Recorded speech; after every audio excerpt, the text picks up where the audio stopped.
Hi, here's the March update for the Malaysia My Second Home program. There's not a lot of news this month, but there have been one or two developments.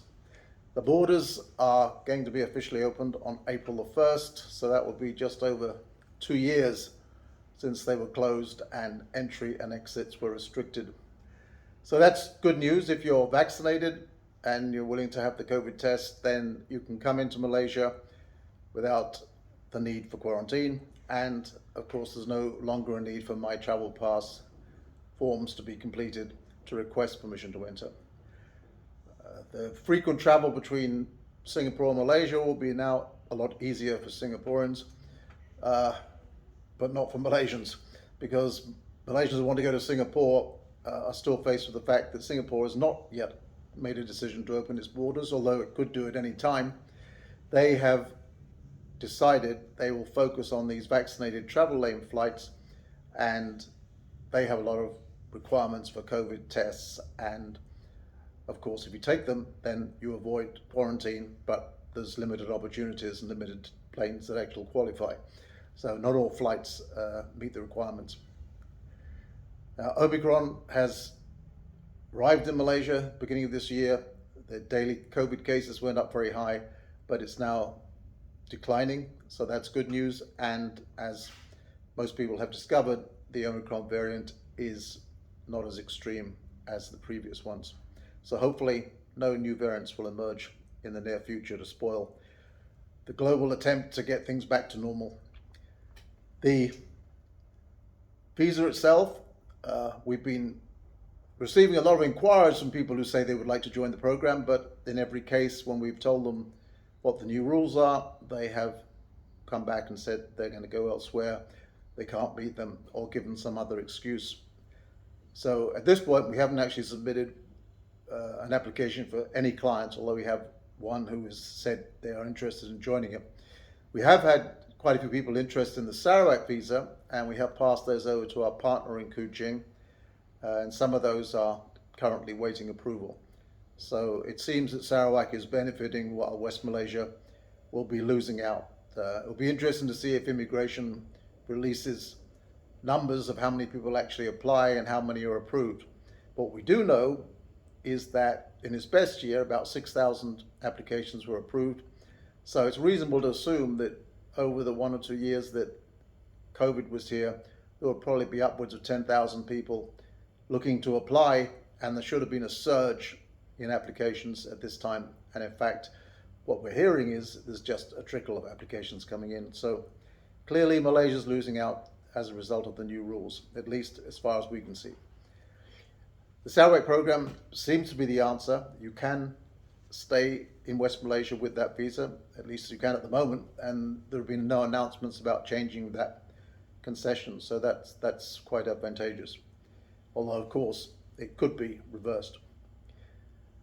They have previously stated that existing MM2H visa holders would have to meet two of the new rules. Firstly, the requirement to be in Malaysia for 90 days a year, and also the need to pay 500 a year for the visa fees. Well, in terms of having to spend 90 days a year in Malaysia, there is no information on when that will be applied, or even if it will be applied. The frontline immigration staff say they know nothing about it. As regards the higher visa fees, it does appear that that will be introduced very soon. Now, I know, I'm pretty sure, if they had announced that fees which applied to Malaysians were going up by such a huge percentage, there would be a public outcry. But because this only hits a small group of people who, at least ostensibly, are reasonably well off, they are not making a fuss about it. So the new visa fee will be 500 a year versus 90 ringgit a year, so be advised about that.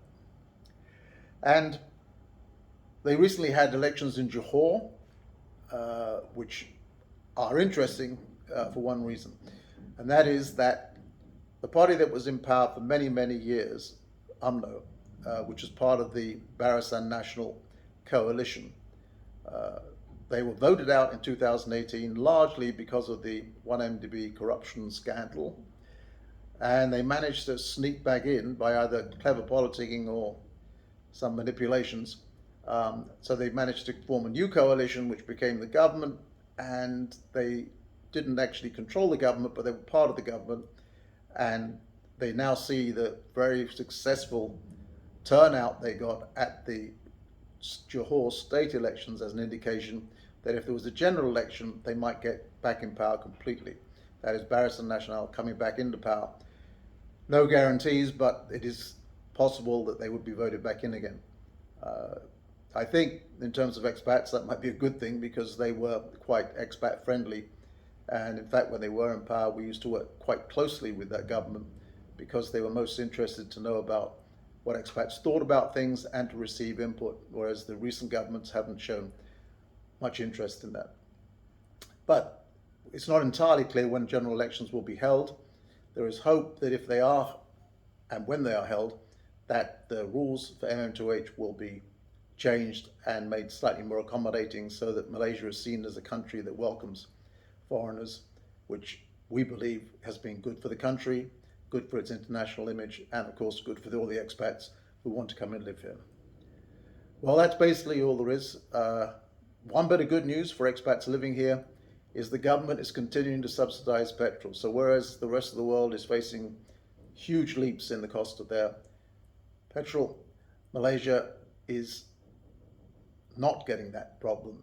They have kept the price of their basic fuel, RON95, at the same price of, I think it's 205, 2 ringgit and 5 sen a litre. They are allowing their premium petrol brand to move up, so that has now gone to 4 ringgit per litre. That's RON97. But even then, at 4 ringgit a litre, it's still less than half the price of comparable fuels around the world, which are in countries where they tax fuel more heavily or they don't get the benefit of subsidies. Anyway, that's all for this month. Talk to you again next month. Thanks for listening. Bye.